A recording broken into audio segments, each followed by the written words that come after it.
नमस्कार दोस्तों, आज पूरा देश गुस्से में है, व्यथित है और बदला लेने की सोच रहा है। पहलगाम में आतंकवादियों ने नाम पूछ पूछ कर हिंदुओं की लाशें बिछा दी।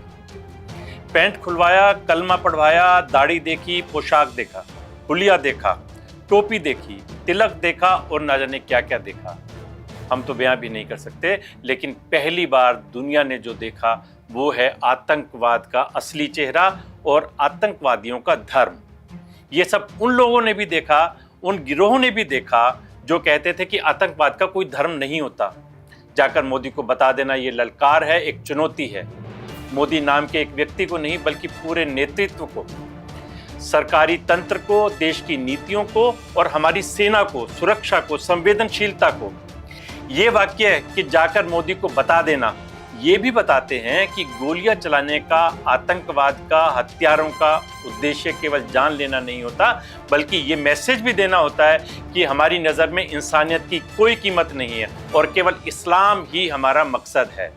जिन किताबों में हिंदू, मुस्लिम, सिख, ईसाई आपस में सब भाई भाई लिखा है, उन्हें घरों से निकालिए और फाड़कर फेंक दीजिए, हो सके तो जलाकर राख कर दीजिए।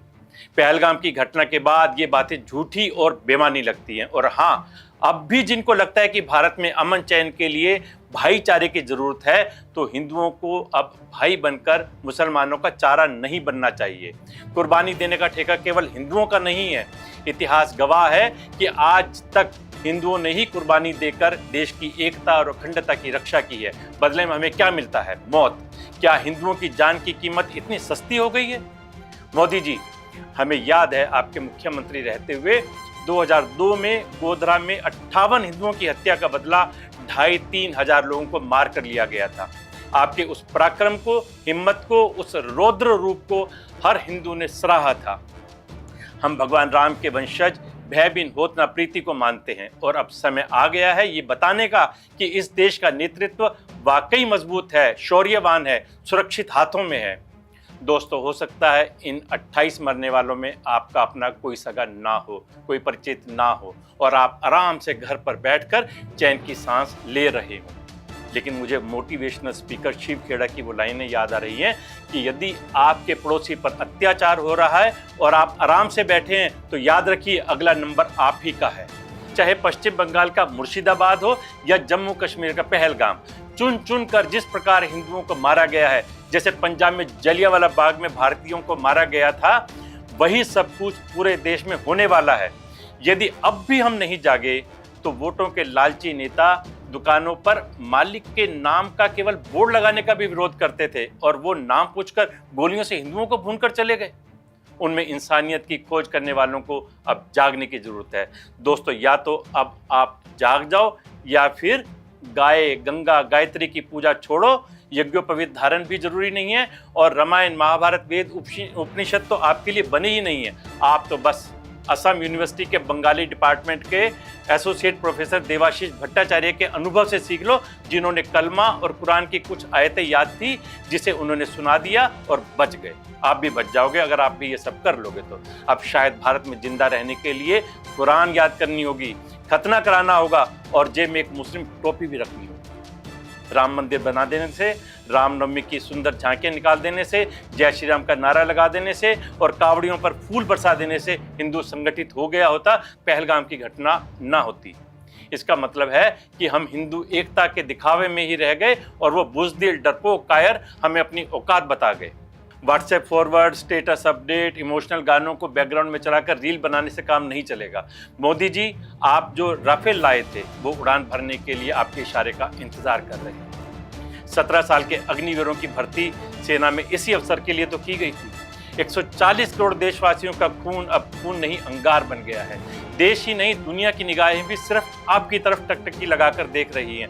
यही मौका है दुनिया को दिखाने का कि हम गांधी की अहिंसा को भी मानते हैं और जरूरत पड़ने पर नियतों पर गोली चलाने का बदला लेने वाले चंद्रशेखर को भी याद रखते हैं और बदला लेना जानते हैं।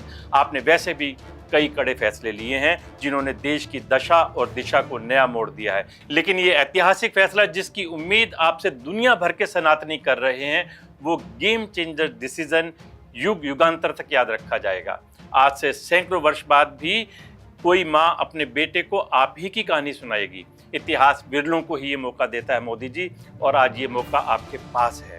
आप अकेले नहीं, आपके पीछे 140 करोड़ देशवासी खड़े हैं। वक्त की नज़ाकत को समझते हुए मानना पड़ेगा कि मुस्लिम आतंकवादियों ने हिंदुओं का कत्ल किया है और मोदी का नाम लेकर ललकारा है पूरे देश को। उस भिखारी देश ने खजानों से भरे विश्व की चौथी बड़ी अर्थव्यवस्था वाले देश को ललकारा है। उस देश को चुनौती दी है जिसका विपक्ष भी सरकार के साथ साथ है, जहां की देशभक्त सेना भी लड़ने को तैयार है। देर है तो बस मोदी जी आपके इशारे की।